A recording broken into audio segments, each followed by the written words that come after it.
What does auction price guide mean? Pretty much every state or territory in Australia has laws that prevent agent underquoting.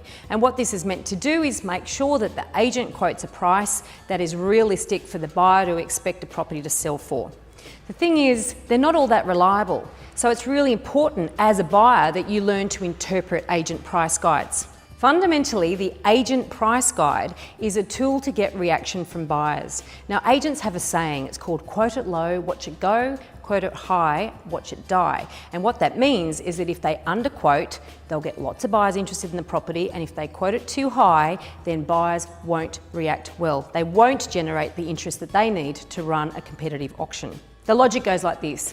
If you quote it low, buyers will think they've got a chance, they'll take contracts, they'll go and do the building and pest inspections and all their other due diligence, they'll turn up at auction, they'll bid, and a whole bunch of them are going to be disappointed because only one person can buy the property.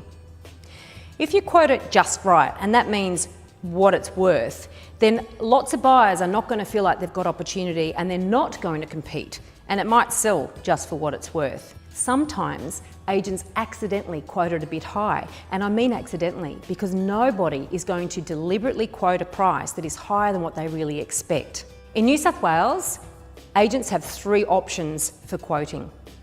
Option 1, they can quote the exact price that they put on the agency agreement. So for instance, if they put $700,000 to $750,000 on the agreement, that's what they'll quote. Now I can tell you, you don't come across many agents that do that.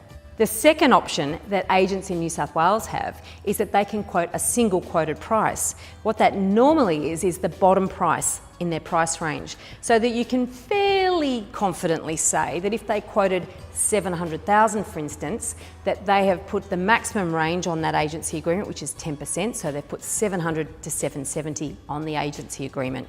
Now that's a fairly safe bet, but they can quote any price within that range, so be careful of making that assumption. The third option that agents in New South Wales have is to not quote a price at all. And I know that if you buy in Queensland, for instance, that's the law. They're not allowed to quote. Personally, as a buyer, I find that really frustrating.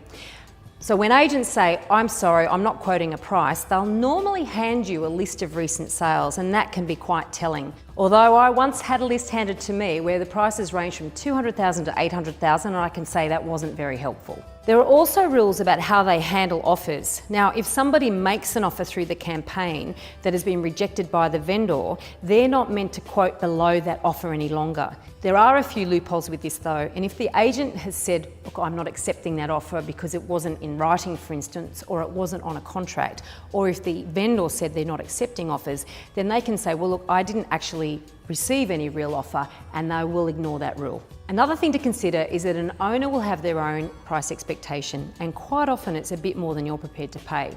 Now, the agent doesn't really want to know about that, because if they know that their owner has got a price expectation that's way up there, they don't want to be forced to quote a really high price.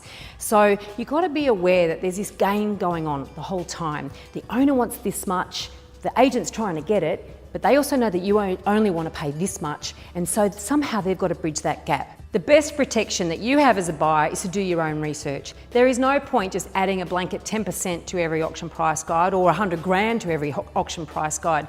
You need to go out yourself, you need to work out what the property is worth, and then use that as a decision-making point to go to auction or make an offer and in setting your limit.